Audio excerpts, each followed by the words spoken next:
Hey everybody, Chris Maricos here and welcome to another video. In this video, we're going to be talking about how to keep your students, your customers, your clients, whatever you call them, how to keep them longer.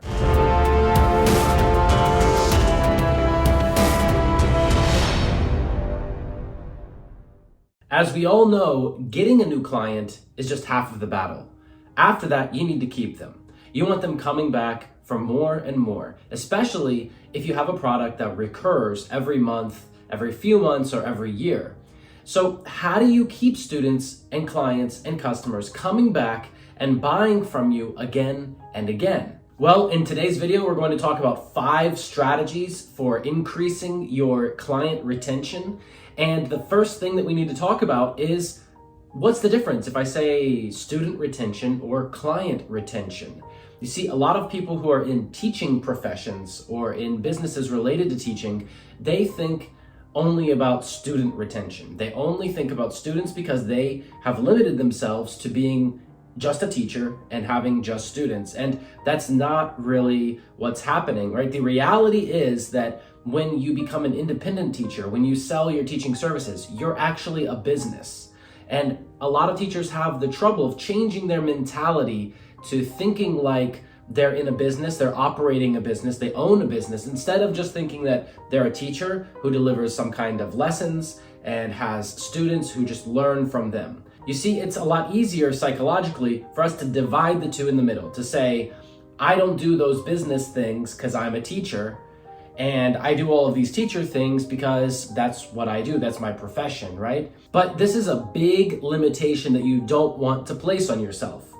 A teacher can also be a business person, and a teacher has to become a business person and a marketer in order for them to succeed in the online world, where there's a lot of competition, there's a lot of teachers, and there's a lot of businesses that are also competing for these students' dollars. And that's the number one problem that I see in my programs, and when people book consultations with me, they just don't think of themselves as a marketer or as a business. And so they haven't focused on learning those skills. Now, to be a great teacher, you need teacher skills. All of your professional experience, all of the years that you've taught, all of your degrees, diplomas, your certificates, all of those things are important for you if you're a teacher.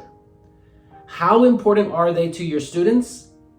Probably not as important as they are to you. And are they important in your marketing? Usually they're not.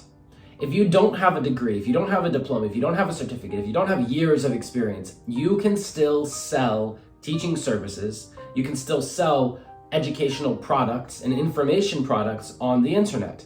And that's great news because it means that anybody can enter this area and start selling. Now, for people who have a lot of experience and lots of pieces of paper, diplomas, degrees, certificates, they might be thinking, well, Chris, that's terrible that anybody can enter this sphere and just start selling things, right? Because they might not know what they're talking about. And yes, that does happen. However, on the other side, teachers who have a lot of experience and a lot of these pieces of paper, they tend to think that those things are going to do all of the work for them. And that's a big mistake. It doesn't matter how much experience you have, and it doesn't matter how many qualifications you have or what type of qualifications you have, because those things are only going to be important if you use them to market yourself. So if you have them and you use them to market yourself, to show that you have some level of authority or expertise in this area, that's great. That can be very effective. However, you don't have to rely on those things. And honestly, market research shows that most clients out there, most students out there, don't really care about that. They want to see the proof is in the pudding. They want to see results from your work, and they want to see what you can do for them right now. In fact, last year, I got over 10,000 paying students, and only 2 of them asked about qualifications, experience, and all of those things. I don't write about them on my websites. I don't write about them anywhere, really. Even though I have a master's degree, a bachelor's degree, I have a certificate to teach English as a foreign language, I have all of those things, those pieces of paper that everyone told me were going to be important. I have them, but to me, today, they're not really important. They don't communicate so much value to my clients and to my potential clients. So if you want to get your students to stay longer, if you want to have your clients coming back to you over and over again, the first thing to do is to switch your mentality to start thinking like a business. You need to retain clients. They're not just students. They're not just learning something that they don't know. They're also clients. And so you have two different relationships that you need to navigate with them. You have your teacher-student relationship and you have your business-client relationship. And they're very different things. But after we've taken care of how we approach all of this, there are 5 ways that I'm going to share with you right now that you can keep your students or clients longer. The first one is really where you should start, and that's why it's first. It's setting up subscription payment options. Now, subscription payment options are usually something that happen automatically. So a person signs up once, they see that it's a monthly subscription, and every month this amount is deducted from their bank account. Or if they're using some kind of online payment platform like PayPal, then it's automatically deducted from their account there. Now, there are some problems with automatic subscription payment options because some students don't understand this technology. And it's not only students, some teachers don't understand it either. Just a lot of people still don't understand how it works. And someone might get upset or angry that you've withdrawn money without asking. Now, you did ask up front, and they did agree to this up front, but maybe they've forgotten, or maybe they just didn't know how this technology works. Maybe they're not familiar with subscription payments, and they're surprised that this money was taken from their bank account without an extra confirmation. But in my experience, there aren't really that many people who have this problem. Most people sign up, pay, and when they're ready to stop, they just cancel because it's that easy. They just click a button and they're done. And every email they get gives them this option too. So it's really a simple problem to take care of if you have that problem at all. But setting up subscription payment options is a must if you want to retain students and clients longer, because it removes all of the friction of every month writing them or calling them and saying, hey, it's time to pay again. And when you make that extra contact, you always have to try to sell again and again and again, right? But with an automatic subscription payment option, you can just withdraw the money. If they wanted to leave, they had that option. They can just leave anytime that they want. And if they do it before the next subscription payment, then they don't get charged. If they wait until after the subscription payment, then they got charged. And when they cancel, they will be canceling and not get charged anymore after that point. Now, you might be thinking, Chris, that sounds great, but how do I do that? I don't know how to set that stuff up. I'm not good with technology. Tell me how to do it. So I've actually written a blog post that has links to some of these payment processors that will let you do this. The link to the blog post will be under this video, along with some other links that might be useful for you. And 2 of the places that I'm going to recommend to you are Stripe and PayPal, because they both let you set up automatic, recurring subscription payment options. The second strategy for retaining clients, keeping them longer, is just selling a longer or bigger offer in the beginning. So if you just sell an offer that's 4 lessons long or 10 lessons long, or maybe your offer is 2 weeks long or 1 month long, then that's okay, but you're collecting a small amount of money up front when you could be collecting a much larger amount. Now, a lot of people say, Chris, if I ask for more money up front, then I'm going to have less sales because less people will be able to afford that. But honestly, that's not always a bad thing. Sometimes working with less people who pay more money allows you to deliver higher value. So it's something for you to think about. And when someone buys a bigger, longer package, for example, instead of selling them 10 lessons, sell them 50. Instead of selling them 1 month, sell them 6 months. When you do this, you collect more money up front for you to pay off your expenses, for you to lock in this client, and for you to be sure that they're going to be there for some time. Plus, let's be honest, most people get big, life-changing results, the kinds of results that they want to get, only after a long period of time. So if we sell them something small, they're less likely to feel that they got a result from us. If we sell them something that's longer, then the chances of them actually getting a big result from us are higher. So the chance of them buying again in the future is higher too. So it's just advantageous to sell for longer periods of time or in bigger packages. The third strategy for retaining your clients longer is something that I call a town hall meeting. This is when you personally speak with your audience. You personally speak with your clients. You can gather them together in one meeting, or you can do it in separate meetings, but I suggest doing it in one meeting to save you time. You bring them all together and you tell them things are changing. You share what you're feeling and thinking and what's going on in your business. You share updates with them, and they tell you what they like and what they don't like. And you don't just sit there and smile and nod like a lot of people do. Instead, what you should be doing is you should be writing down all of their suggestions, and you should be telling them and showing them that you're listening. And then as soon as you can, as quickly as you can, you need to go and implement some of those suggestions and then publicly show everybody. Somebody made this suggestion and we made an update.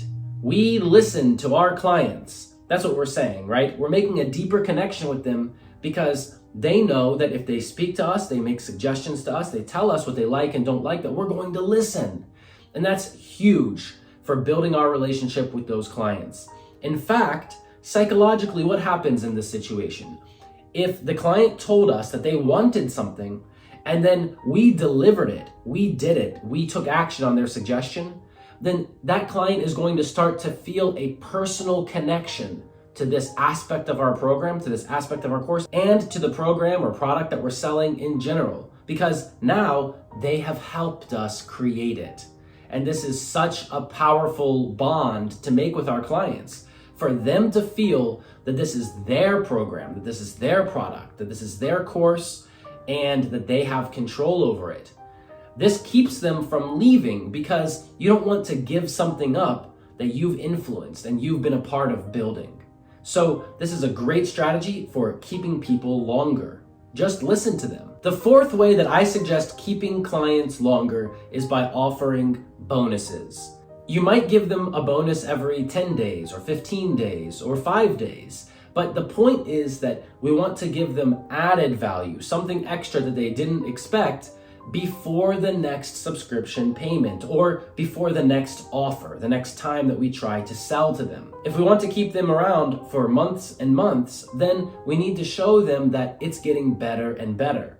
And it would be great to have progressively more interesting bonuses that we can give them.